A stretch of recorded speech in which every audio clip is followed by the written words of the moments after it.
সুপ্রিয় দর্শক আসসালামু আলাইকুম। দেশ ও প্রবাসে যে যেখানেই আছেন আপনাদের প্রত্যেককেই শুভেচ্ছা জানাচ্ছে আজকে নতুন একটি প্রতিবেদন। দেখতেই পাচ্ছেন আমার সামনে একটি আপু আসছে। আপুটাকে আসলে দেখলেই ভালো লাগে, এত সুন্দরী হয়েও প্রতিবেদনে আসতে হয়। অনেকে অনেক রকমের হয়তো চিন্তা ভাবনা করবেন, কিন্তু আসলে যা সত্য সেইগুলোই আসলে বলার জন্য আসছে। চলুন তার মুখ থেকেই শুনি। আপু আসসালামু আলাইকুম। ওয়ালাইকুম আসসালাম। আপনার নাম কি?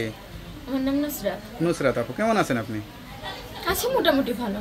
আপনার তো আসলে এখনো প্রতিবেদনে থাকার কথা না, এখন তো আপনি মানে রাজরানী হয়ে থাকার কথা। আপনি যে পরিমাণে ভাইরাল, মানুষ যে পরিমাণে ভালোবাসা আপনাকে দিতে চেয়েছে বা দিচ্ছে কিনা জানি না, তা আসলে বর্তমান কি অবস্থায় আছে আসলে বলেন।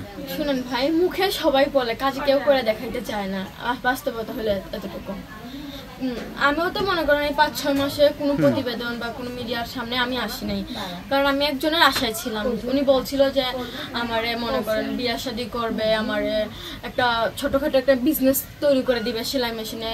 তো তার জন্য আমি ওনার কথা ভরসা পেয়ে আমি ভিডিওর সামনে আসছিলাম না। তো এখন উনি এক ধরনের চিটারি বেইমানি করে মনে করেন চলে গেছে, তার জন্য প্রতিবেদনে আসা। আর না, আমি প্রতিবেদনে কখনোই আসতাম না। ভালোবাসার আসলে একটা কষ্ট দিছে আর কি, ভালোবাসা মানে মুখে বলে কিন্তু অন্তরে দেয় নাই, তাই তো? অবশ্যই উনি যে টাইম পাস করতে আসছিল আমি আর বুঝতে পারি নাই, কারণ আমার তো স্মরণ মূল নেই। ওনার আমি বিশ্বাস করে ওনার সাথে কথাবার্তা বলছিলাম। মানে কি সরাসরি আসছিল নাকি ফোনেই সব? না, শুধু ফোনেই কথা বলছি। আসলে তো এটা কষ্টেরই কথা, মানে এত আশা দিল কিন্তু এখন নিরাশা হয়ে গেলেন, মানে এটা ভাবতে এখন কেমন লাগে? ভাবতে খুব খারাপ লাগে। এর জন্যই তো মানুষ বিশ্বাস করতে পারে না। এই যে বলে মেয়েরা ধোঁকাবাজি করে, হ্যান করে, তেন করে, আসলে ওদের বানাই ছেলেরা। যে মনে করে একবার ধোঁকা দিলে তো সে তো বোঝা গেল যে ছেলেরা শুধু ধোঁকা দেওয়ার জন্য সাথ থাকে। আপনার গ্রামের বাড়ি কোথায়? আমার গ্রামের বাড়ি জামালপুর। পরিবারে কে কে আছে? পরিবারে মা আছে, একটা ভাই আর একটা বোন আছে। বাবা নাই? না, বাবা নাই। বাবা তো অনেক আগে থেকেই নেই। সংসারের খরচ টরচ এখন কিভাবে চলে?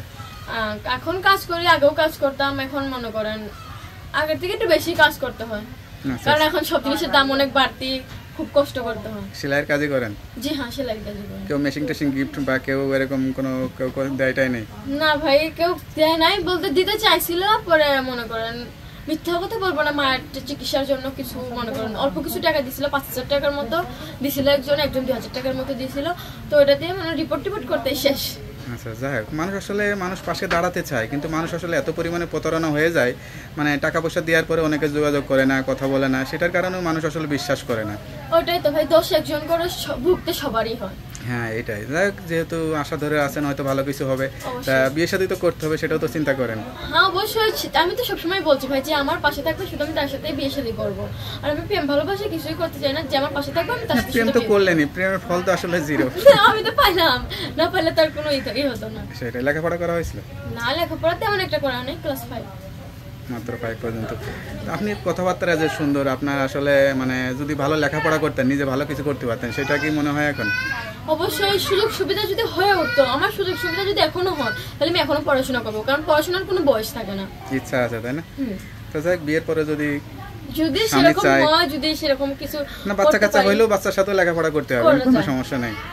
আচ্ছা আচ্ছা, তা কিরকম মানুষ হলে বিয়ে করলে ভালো হবে? মানুষ যেমনই হোক, শুধু যে একটু কেয়ারিং মনে করেন, যে একটু পাশে থাকবে, আমি সেরকম মানুষ চাই।